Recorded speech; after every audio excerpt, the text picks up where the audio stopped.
हम प्रभु के पावन चरित्रों का श्रवण करें और उनमें जो लीलाओं में उपदेश है उन्हें अपने आचरण में उतारें।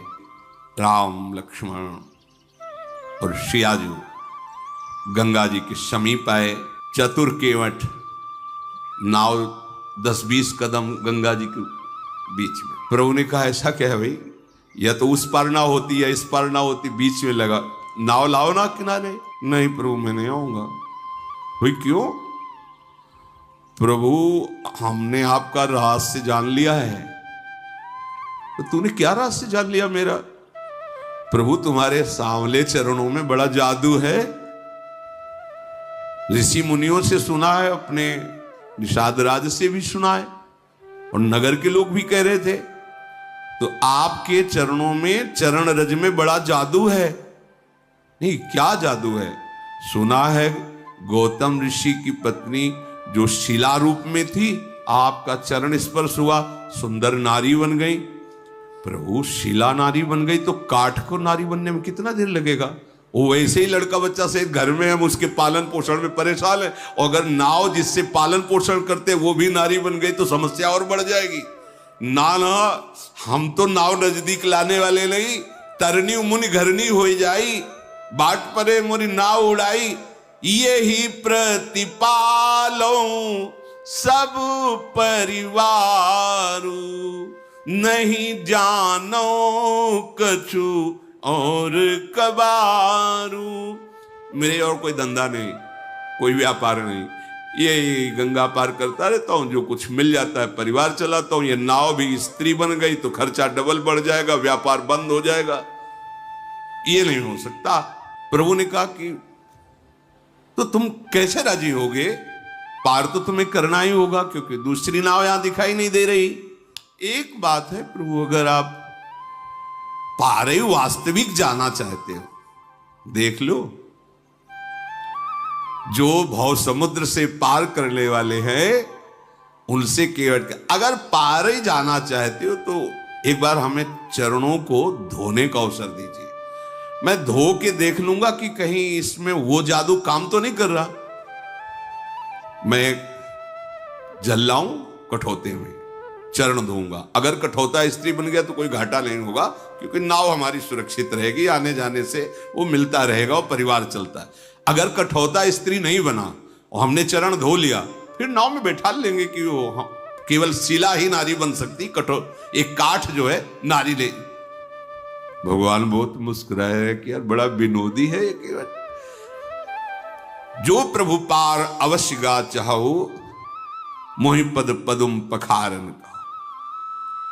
लक्ष्मण जी ने रोष दृष्टि, संभाल के बात कर, मानो नेत्रों ही नेत्रों में डांट रहे हो, संभाल के बात कर। इशारा की लक्ष्मण जी तरफ, अब डरने वाले नहीं है हम, ठीक है मार दो चलेगा। मैं कसम खा के कहता हूं महाराज, जब तक चरण नहीं धुलवाओगे पार नहीं करूंगा।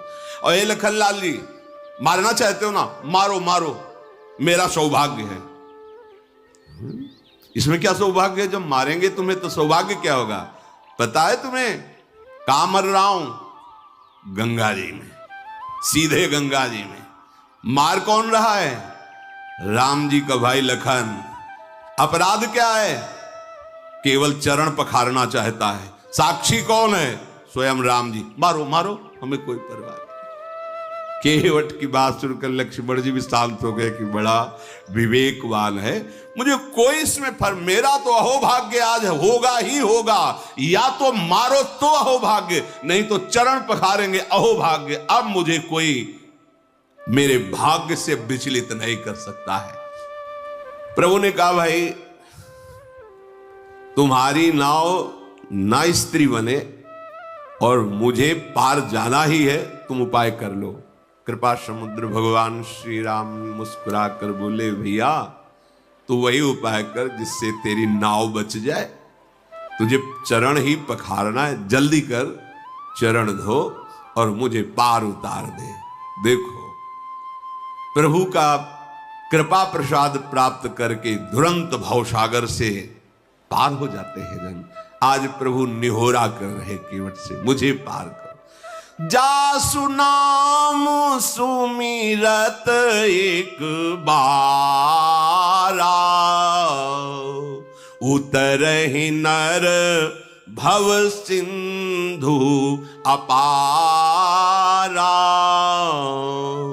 सोई कृपालु केवटहि निहोरा, जेहि जगु कीयति हूँ पगहु तिथोरा। जिनका नाम स्मरण करने से अपार भव समुद्र संसार से जीव तर जाता है, जिन्होंने 3 पग पृथ्वी मांगी और 2 में ही नाप ली, वो केवट से निहोरा कर रहे हैं गंगा पार करने के लिए।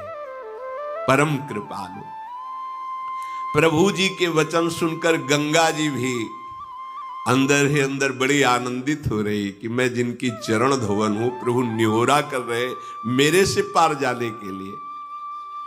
ओहो, साक्षात महा सामर्थ्यशाली होते हुए केवट से प्रार्थना कर रहे हैं। गंगा जी प्रभु के नख कांति को देखकर अपने प्रगट स्थान यहीं से प्रकट हुई, बहुत प्रफुल्लित हो रही है। आज मैं धन्य हो गई, गंगा जी के। प्रभु ने कहा शीघ्र करो ना, रुको महाराज, पहले से व्यवस्था की। कठौता लाया, कठौती ले कि अगर बनेगा भी ना तो कठौता लड़का बनेगा, नाव खेने के काम में आएगा। प्रभु की आज्ञा होते ही कठौते में सुंदर जल भर कर लाया और प्रभु ने चरण पधराएगा। अब बहुत आराम से प्रभु के कोमल चरणारविंदों को धो रहा है। कैसी प्रेममयी दशा केवट, उसे देखकर बड़े बड़े ऋषि मुनि देवता पुष्पों की वर्षा कर रहे। धन्य भाग जो मुनियों के ध्यान में आने वाले चरणारविंदा, साक्षात केवट उन्हें धो रहा है। चरण कमल धोता जा रहा है, हृदय आनंद से लबालब भरा है, रोमांच हो रहा है। प्रभु ने कहा शीघ्र करो, उसको तो सुध ही भूल जाती, चरण पकड़ करके फिर धोती। प्रभु ने कहा जल्दी करो, मुझे पार जाना है। अपने वस्त्र से भी प्रभु के चरण पूछे, अहो भाग। फिर जो चरणोदक है पान किया। चरणोदक प्रभु का पान करते ही जितने उसके पितर थे सब भगवत प्राप्त हो गए। पितर लोक में जितने पितर थे सब भगवत प्राप्त हो गए। जो उसका पूरा परिवार था उसका भगवत प्राप्ति निश्चित, जैसे पास बन गया हो। पद पखारी जलपान करी तो आप सहित परिवार और पितर पारो। आप पूरा परिवार पितर सब भगवत धाम के वासी, सब परम पद के अधिकारी। इसीलिए ये नहीं सोचना चाहिए कि हमारे परिवार का क्या होगा। यदि आप भगवत भजन करते, धर्म से चलते हैं तो पूरी जिम्मेवारी लोक परलोक की प्रभु स्वयं लो। योगक्षेमं वहाम्यहम् प्रणत कुटुंब पाल रघुराई। भगवान अपने भजन करने वाले के परिवार का भी महामंगल कर देते हैं, उसका भी पालन करते। देखो प्रभु के चरण धोए, चरणामृत पान किया तो आप सहित परिवार पितर पार करी। प्रभु को बाद में पार कर रहा है गंगा जी से। पहले प्रभु ने उसका उद्धार, उसके परिवार का, परम पद का और पितरों का जो वो सब भगवत प्राप्त, परम पद प्राप्त। प्रभु को गंगा पार के बार बार मुख माधुरी देखते हुए नौका चला रहा है। जब पार हुए तो लखनलाल जी, सियाजू, रामजू उतर करके गंगा जी की रेती में खड़े हुए। केवट की तो दशा इस समय बार बार हाथ जोड़ता है, मुखारविंद की तरफ देखता है, साष्टांग दंडवत होता, फिर खड़ा होता, फिर देखता है, फिर साष्टांग दंडवत। भगवान को ऐसा लगा कि शायद कुछ उतराई नहीं दी है, इसलिए ज्यादा दंडवत हो रही क्या। सब कुछ जैसा प्रभु को लग रहा है कि देना चाहिए उतराई।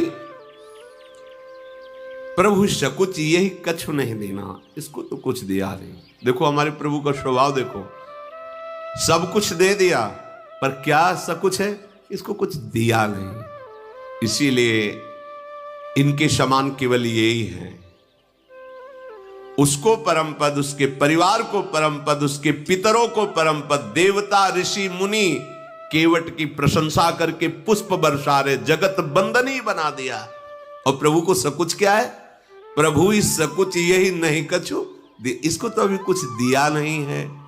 तो पियहि की सिय जान निहारी, मणि मुदरी मन मुदित उतारी, कहे वो कृपालु ले ही उतराई, केवट चरण गहे अकुलाई।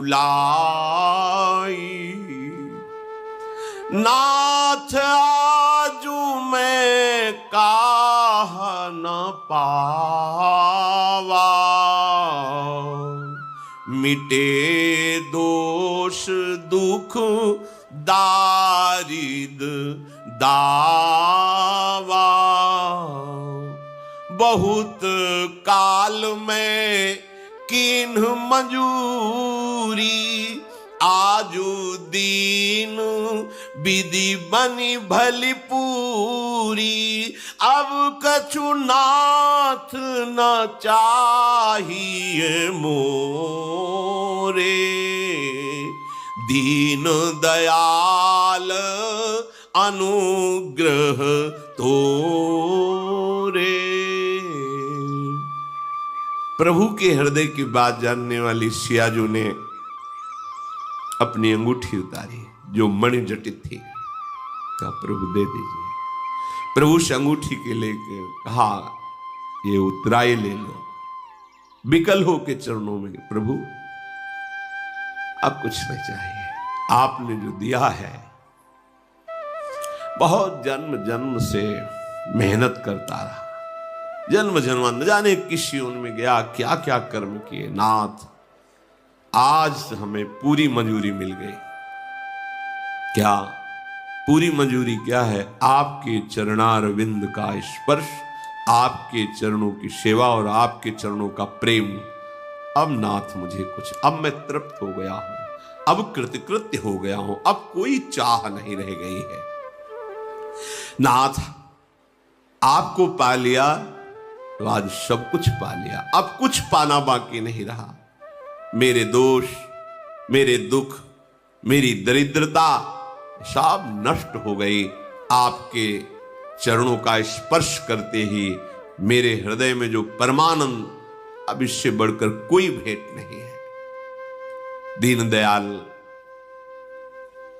आप कृपा कीजिए, अब मुझे कुछ देकर, ऐसी बात नहीं, अब मुझे कुछ नहीं चाहिए। प्रभु बार बार करे कि ले लो ना, नहीं ठीक है, वो सब ठीक है, आप ले लो। जब केवट ने देखा बार बार प्रभु आज्ञा कर रहे, तो हाथ जोड़ के कहा प्रभु अभी नहीं, जब आप लौट के आओगे ना वनवास पूरा करके, फिर आप जो दोगे मैं प्रसाद समझकर स्वीकार कर लूंगा। फिरती बार मोहि जो देवा, सो प्रसाद में सिर धरि लेवा। अभी तो नहीं प्रभु, अभी तो जो दिया है तृप्त कर दिया। हे नाथ बहुत कीन प्रभु लखन सिंह, नहीं कछु केवट ले, विदा कीन करुणा यतन। ध्यान दीजिए, बहुत प्रयास कर रहे हैं प्रभु लक्ष्मण जी, सिया जी, लेकिन केवट कुछ नहीं ले रहा। भगवान फिर दे रहे हैं, क्या ये मिलना बड़ा कठिन है। बहुत कीन प्रभु लखन सिय, नहीं कछु केवट ले, तो विदा कीन करुणा यतन, भगति विमल बर दे। जाओ, तुम्हारे हृदय में प्रेम लक्षणा, अखंड भक्ति, अविरल भक्ति, ये दुर्लभ है। इससे बढ़कर कोई लाभ नहीं है। करुणा के धाम प्रभु अपने श्री चरणों का प्रेम प्रदान के नहीं कछु केवट ले, तो फिर क्या दे?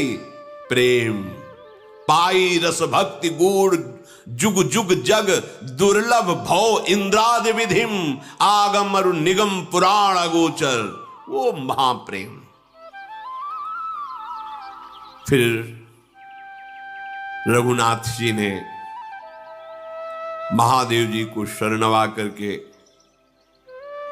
गंगा जी से नमन करके आज्ञा ली। सीता जी ने भी गंगा जी को प्रणाम किया और कहा, आपके आशीर्वाद से 14 वर्ष पूरे होकर जब वापस होंगी तो आपको पुनः प्रणाम करेंगी, आपकी आराधना करेंगी। पति देवर संग कुशल बहोरी, आय करो जेहि पूजा तोरी, आप ऐसी कृपा कीजिए। तो गंगा जी की धारा से वाणी प्रकट हुई। जब सियाजू ने गंगा जी से ऐसी प्रार्थना की तो गंगा की धारा से गंगा जी बोली, वाणी प्रकट हुई, हे श्री राम की प्रिया जानकी, तुम्हारा प्रभाव कौन है जो जानता ना हो। आपके एक इशारे को बड़े बड़े लोकपाल ताकते रहते हैं। समस्त सिद्धियां हाथ जोड़े आपकी सेवा के लिए खड़ी रहती है।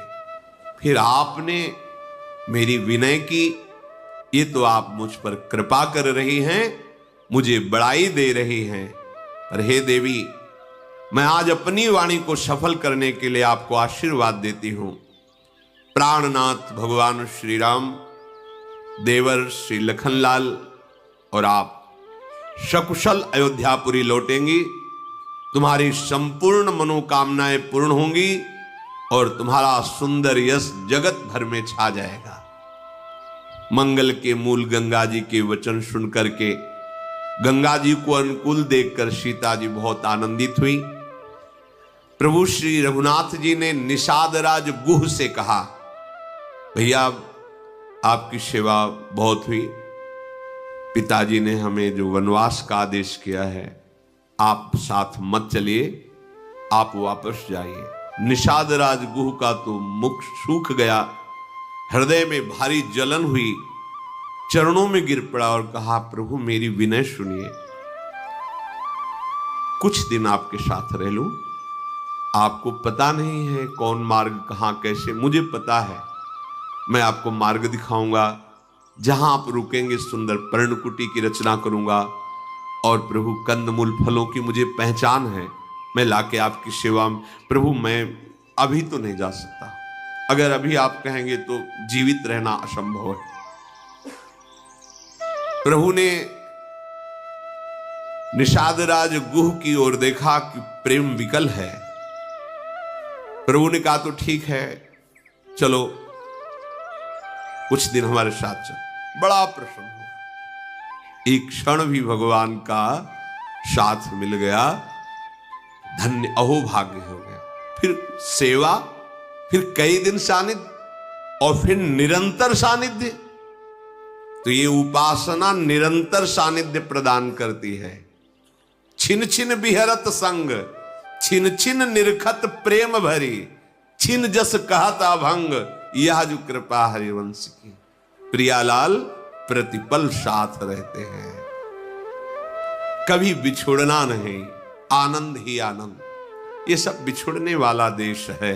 शरीर बिछुड़ेगा, प्रिय मित्र बिछुड़ेगा, सब सगे संबंधी बिछुड़े, आप अकेले होगे। अगर उपासना परिपक्व कर लो तो प्रियालाल के समीप अनंत काल तक के लिए, जहां प्रलय की पवन का भी प्रवेश नहीं, दिव्य चिदानंद वृंदावन। प्रभु श्री राम महादेव जी को नमस्कार करके निषाद राज लखन जी और सियाजू के सहित आगे बढ़े।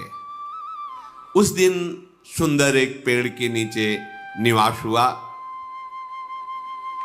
सखा गुह ने सुंदर विश्राम की व्यवस्था की। वही विश्राम की व्यवस्था, कुछ घास लगा के ऊपर कोमल पत्ते बिछाना।